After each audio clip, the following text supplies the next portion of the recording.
pihak asuransi nggak cek atau investigasi? Nah, masih banyak nih yang penasaran sama asuransi jiwa Mirna Salihin yang kabarnya besar banget. Bener nggak ya dia punya asuransi sebesar itu? Kira-kira berapa nih premi asuransi yang dibayar orang tua Mirna untuk dapat manfaat kedukaan atau warisan 69 miliar?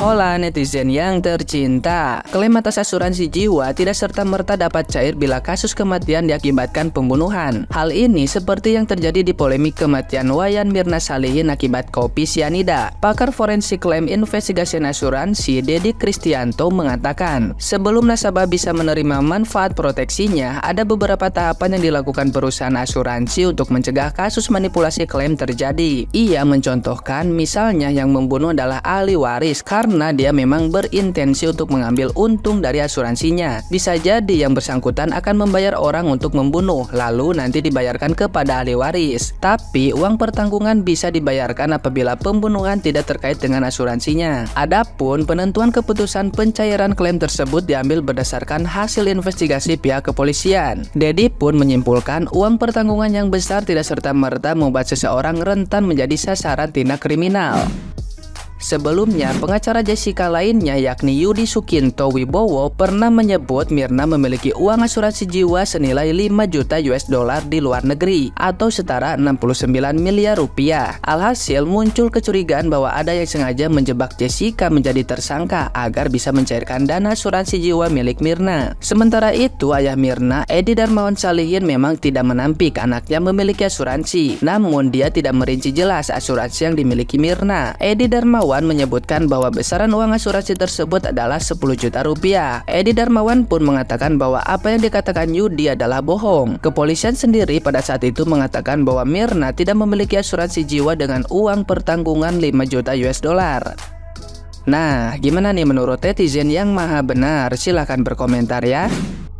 Kok bisa asuransi jiwa Mirna cair 69 miliar? Emang pihak asuransi nggak cek atau investigasi? Nah, masih banyak nih yang penasaran sama asuransi jiwa Mirna Salihin yang kabarnya besar banget. Bener nggak ya dia punya asuransi sebesar itu? Kira-kira berapa nih premi asuransi yang dibayar orang tua Mirna untuk dapat manfaat kedukaan atau warisan 69 miliar? Dan apa sih alasan seseorang dibelikan asuransi dengan nilai sebesar itu? Yuk kita bahas lebih lanjut. Nah, kalau saya coba hitung-hitung di Allianz untuk usia Mirna 27 tahun saat meninggal, manfaat 69 miliar. Kalau beli dari Allianz nih, premi per tahunnya kurang lebih 1 miliar 14 juta 300 dan cukup dibayar 5 tahun aja. Jadi total premi yang dibayar 5 miliar dan bisa dapat manfaat kalau meninggal di bawah umur 75 69 miliar. Kalau meninggalnya di atas umur 75 yang cair 103 miliar. Karena ada bonus inflasi 50% tambahan. Nah, udah terjawab ya kenapa sih orang suka beli asuransi jiwa, karena uangnya pasti cair 100% dan total premi yang disetor cuma 7,3% aja dari nilai manfaat. Gede banget kan? Kemudian yang kedua, apa sih alasan keluarga Mirna beliin asuransi sebesar itu? Nah, menurut informasi yang beredar di media nih, Mirna itu kan mengelola salah satu perusahaan milik ayahnya kan. Jadi Mirna termasuk key person atau orang penting di dalam perusahaan.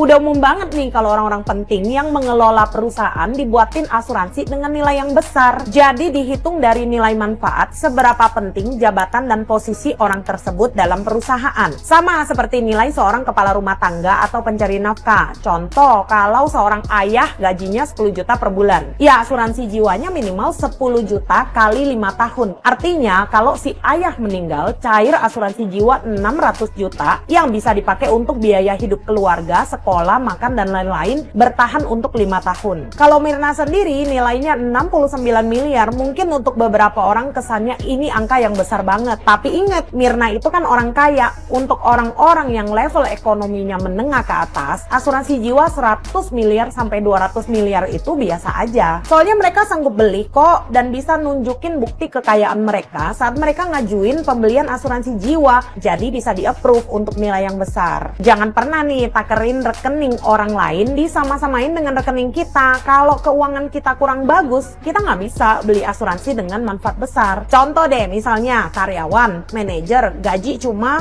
10-15 juta. Kemudian mau beli asuransi sampai 100 miliar, ya udah pasti nggak disetujuin oleh perusahaan. Yang ada dicurigain, ini niatnya ada kejahatan asuransi nih. Nah, klaim asuransi 69 miliar kan gede banget. Kok perusahaan asuransi nggak investigasi atau cek lebih lanjut? Biasanya saat klaim ada kok kronologi meninggal. Kalau meninggalnya dalam kondisi tidak wajar, pasti perusahaan asuransi juga minta surat keterangan rumah sakit, surat kepolisian, dan sebagainya. Dan kalau semua dokumen sudah lengkap, ya pihak asuransi pasti cairkan, karena kan udah komitmen. Mirna Salihin katanya punya asuransi jiwa sebesar 69 miliar. Hal ini jadi sorotan soalnya Mirna ini masih muda, tapi udah punya asuransi sebesar itu. Makanya jadi banyak pertanyaan terkait isu itu. Tapi karena masih simpang siur ya, gue belum mau bahas isu yang masih simpang siur itu. Gue mau bantu jawab pertanyaan yang mungkin mewakili pertanyaan kalian. Yang menurut gue, kalau kalian paham akan hal ini, kalian jadi punya pondasi pemahaman yang bagus terhadap instrumen keuangan ini. Pertanyaannya adalah, ngapain sih orang kaya itu beli asuransi sebesar itu? 69 miliar loh guys. Kebayang nggak preminya sebesar apa? Oke, sebelum sampai ke sana, gue jelasin dasarnya dulu ya, supaya kalian punya pemahaman yang bagus juga. Jadi di industri asuransi itu ada yang namanya 3 level proteksi. Proteksi cash flow, proteksi aset, dan asset creation atau pelestarian harta. Level 1 dan 2 ini, mereka tuh udah lengkapi guys. Mereka udah nggak jadikan asuransi ini cuma sebagai proteksi aja, tapi juga sebagai pelestarian hartanya mereka. Sering dengar nggak istilah orang kaya makin kaya? Nah, ini adalah salah satu contoh cara yang kalian masih banyak belum tahu. Kalau asuransi itu bukan cuma buat proteksi kesehatan aja. Guys, ingat ya, waris itu baru akan menjadi milik kita apabila kita sudah melunasi biaya-biaya peralihannya. Yang artinya 69 miliar itu pasti udah disesuaikan juga dengan kebutuhan si ahli waris. Karena semakin besar asetnya, semakin besar juga biaya peralihannya. Simpelnya mereka tuh nggak mau value atau kekayaan mereka ini berkurang guys. Mereka nggak mau udah nabung susah-susah, niat mau kasih warisan 5 miliar, jadi sisa 4 miliar aja. Cuma karena biaya ini itu. By the way, kalian penasaran nggak uang pertanggungan 69 miliar itu preminya berapa sih? Nih, gue kasih contoh ya, kalau dia buka asuransi di Prudential. Marno, 27 tahun, wanita, bukan perokok. Bayarnya cukup 5 tahun aja, preminya 100.740.000 per bulan. Kalau di total, jadi 6,04 miliar aja. Manfaatnya, kalau nasabah tutup usia, uang pertanggungan 69 miliarnya keluar. Karena ada manfaat dana pensiun, kalau saya panjang umur sampai usia 60 tahun atau 25 tahun polis, preminya balik sampai 100%. Tapi UP-nya tetap nempel sama dia. Tengah jalan nabung, tiba-tiba terdiagnosa sakit kritis, tenang, preminya dibayarin sama Pru. Gokil ya, gimana orang kaya nggak makin kaya coba? Tapi disclaimer dulu ya, setiap perusahaan asuransi itu manfaatnya berbeda-beda. Nggak semua perusahaan asuransi, manfaat asuransi jiwanya 3-in-1 kayak gini. Sekarang yang penasaran nih, asuransi jiwa 69 miliar, aset yang dilindungi berapa banyak? Ini adalah beberapa teori konspirasi dari kasus Jessica Mirna. Yang pertama, ada dana asuransi sebesar 69 miliar. Pengacara Jessica, Bapak Yudi, pernah mengatakan bahwa Mirna ini memiliki asuransi jiwa sebesar 69 miliar. Nah, sekarang sosok yang paling dicurigai oleh asuransi tersebut adalah ayahnya Mirna sendiri. Teori yang kedua adalah Jessica dan Mirna memiliki hubungan khusus atau lesbian. Dan kabarnya Jessica itu cemburu karena Mirna baru aja nikah dengan Arif Somarko. Teori ketiga yaitu berasal dari suaminya Mirna sendiri, yaitu Arif Somarko, yang diyakini sebagai pelaku suap dan pembunuhan atas istrinya sendiri. Teori yang terakhir adalah adanya dugaan bahwa pelayan Cafe Oliver, yaitu Agus Triyono, ini memiliki dendam kepada tempat kerjanya, sehingga Agus ini ingin membuat kafenya ini memiliki citra yang buruk. Lalu dia memasukkan racun kepada minuman seseorang yang tidak diduga menyebabkan kematian. Nah, itu adalah 4 teori yang paling populer dibicarakan oleh orang-orang. Tapi di belakang itu juga ada beberapa teori lain seperti keluarga mafia yang kita sendiri juga nggak tahu. Tapi menurut kalian gimana guys? Silahkan komen.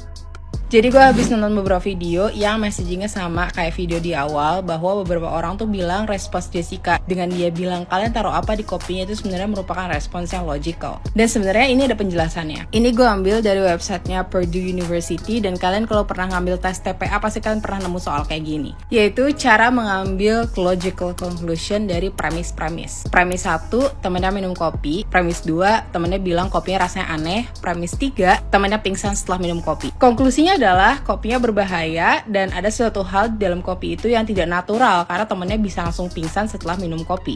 Maka wajar aja kalau Jessica nanya, kalian taruh apa di kopinya, karena premis-premis tadi dan yang bikin kopi itu orang kafenya bukan Jessica. Iya lagi gue juga celingak-celinguk, apalagi gue yang notabene introvert guys. Kalau ke tempat-tempat yang banyak orang tuh gue kadang minder, kadang ngerasa insecure gitu. Terus kayak ke tempat baru yang gede tuh pasti gue juga celingak-celinguk dan kayak awkward banget gitu, bener-bener awkward banget gitu. Tapi ya udah, ntar kalau kita ketemu sama orang gak usah celingak-celinguk biar kagak dicurigain. Ntar ada apa-apa lu celingak-celinguk, lu yang dicurigain guys. Sama pastiin juga lu kalau ketemuan sama temen lu dan lu datang duluan, pastiin temen lu gak punya GERD, kagak punya asam lambung, kagak punya sakit emah gitu ya. Jadi kalau ada apa-apa tuh sama lambungnya lu kagak disalah-salahin gitu kan guys. Pastiin tuh lu kalau mau ketemu orang atau ketemu teman-teman lu janjian di mana, lu sakit lambung nggak, lu lagi GERD nggak. Terus kalau emang ternyata iya, lu jangan pesenin kopi deh tuh orang. Ya nggak usah lu pesenin kopi, kalau maksa kagak usah, atau nggak lu nggak usah pesen duluan. Sama yang paling bener mah ya, kalau kata gua, daripada lu datang duluan, pesenin kopi duluan, nanya-nanya sakit mah apa enggak tuh temen-temen lu, mendingan lu nggak usah datang duluan, lu datang belakangan, lu bilang udah OTW padahal lu baru mandi. Itulah senjata gua kalau ketemuan orang. Jadi gua nggak pernah tuh datang duluan.